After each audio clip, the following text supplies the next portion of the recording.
크리스가 자, 계약 무효 소송을 냈다는데 제가 곤란한 또 시점이 왔군요. 전속 계약 효력 부존재 확인 소송이거든요. 이거는 강 선생님께서 좀 소개해 주시죠. 그러니까 본격적으로. 이게 계약 무효 소송이라고 하면 원래 계약을 처음 단계부터 처음 있었던 것부터 다 없었던 걸로 하는 거니까 이거는 좀 어려울 수 있지만 효력 부존재는 지금부터 이게 이 소송 낸 다음부터는 효력이 없는 거다. 그러니까 일종의 계약 해지 소송인 거죠. 그러면은 그 전까지의 그런 그러니까 분배나 이런 건 그대로 하고. 그렇죠. 옛날에 있었던 거는 다 그냥 그건 이미 끝난 거고 앞으로를 없었던 걸로 하자 이런 건데. 근데 이제 그 크리스 쪽에서 계약서가 드는 이유는 뭐예요? 크리스 쪽에 드는 건 뭐 일정도 그렇고 건강도 그렇고 너무 뺑뺑이 돌렸다. 그리고 수익도 너무 많이 가져간다. 뭐 이런 취지인 것 같아요. 근데 이제 그 이거하고 비교가 되는 게 그 슈퍼주니어 한경 씨 같은 경우에도 비슷한 소송을 내 가지고 그때 했던 법무법인에 여기도 맡겼더라고요. 크리스도 똑같은 데다가. 이게 약간 좀 상황이 다른 게 근데 대중들은 제2의 한경 사태를 보고 네, 있어요. 한경 씨 같은 경우는 처음 슈퍼주니어 활동을 할 때 일단 방송을 2군데밖에 나가질 못했습니다.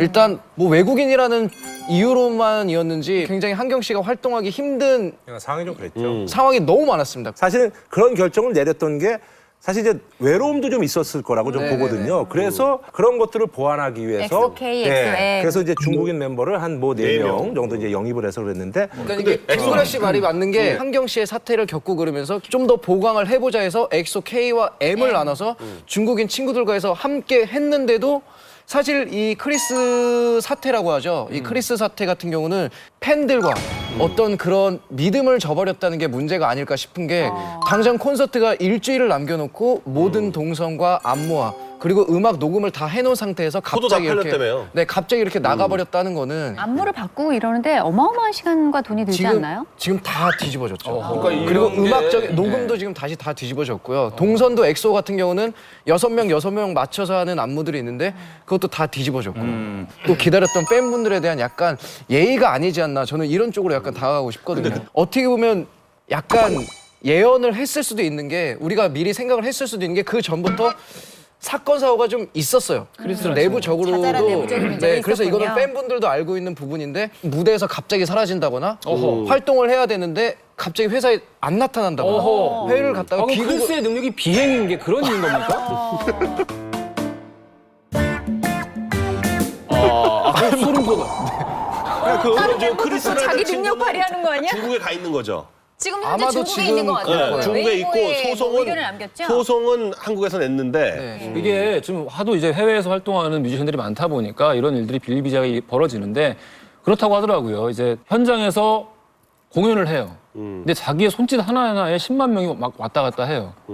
그러다 보면 이 어린 친구들이 내가 훨씬 돈 많이 벌 수 있는데 왜 내가 이 고생을 하고 있고 왜 이거밖에 못 12명 속에 벌고 속해 있어야 하나. 이런 생각을 할 수밖에 없죠. 근데 이제 과거에 한경이라는 성공 사례가 한 번 있어요. 지금 돈을 엄청 벌고 있거든요, 한경 씨. 근데 학습 효과가 있으니까. 이런 식으로 정말 공들여서 몇억 원, 굉장히 천문학적인 돈을 들여서 훌륭한 팀을 만들어 놓으면은 옆에 와서 브로커들이 엄청나게 붙습니다. 그렇죠. 지금 누군가 중국에서. 배우가 있을 겁니다. 중국의 브로커들 엄청나요, 소송 지금. 비용을 대겠다. 나오기만 하면 더 큰 돈을 벌 수 있다. 그러면 이런 식의 성공 사례들이 쌓이면서 앞으로 이런 일들이 더 많이 벌어질 거라는 거죠. 여러 근데 가지 그렇게 설들이 되면 엑소 K야 뭐 다 한국인 멤버니까 괜찮겠지만 엑소 M은 뭐 그 멤버 중에 4명이나 중국인이니까 그 중에 리더격이었던 크리스 씨가 빠지니까 크리스 씨가 다른 리더로. 3명이 좀 이렇게 동요되거나 그렇지는 않나요? 그건 좀 막는 다른 게 멤버들은 일단 자신의 SNS를 통해서는 지금 크리스 씨를 굉장히 비난하는 어조의 글을 남기지 않았나요? 우리는 하나인데 뭐 더 이상 뭐 빠져나간 사람은 의미가 없다. 거기에 대해서도 또 무슨 SM이 시켰다.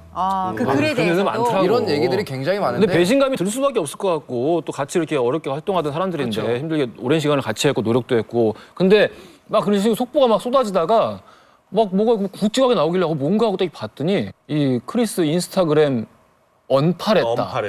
언팔로우를 이렇게 기사로 또 쓰는 일을 그러니까 다른 처음 멤버들이 봤습니다. 팔로우를 다 끊었다는 거죠. 예. 크리스에 대해서. 아니 그래서 지금 보니까 이 친구는 사실은 데뷔한 지 지금 2년 밖에 막 안 됐어요. 라이징하는 시점에서 그러다 보니까 약간 그래서 그 친구에 대한 시선 자체가 사실은 뭐 예전 같으면은 뭐 이런 거와 맞물려서 무슨 기획사의 어떤 그런 계약서라든지 이런 것들이 좀 문제가 있는 게 아니라 근데 요즘 이제 뭐 다 표준 다 계약서기 이제 표준 때문에. 계약서가 있기 때문에 물론 이제 뭐 계약 기간이 조금 각 기획사마다 차이가 있는 거지만 그래서 크리스에 대한 시선은 어쨌든 간에 뭐 그닥 좋지는 않다.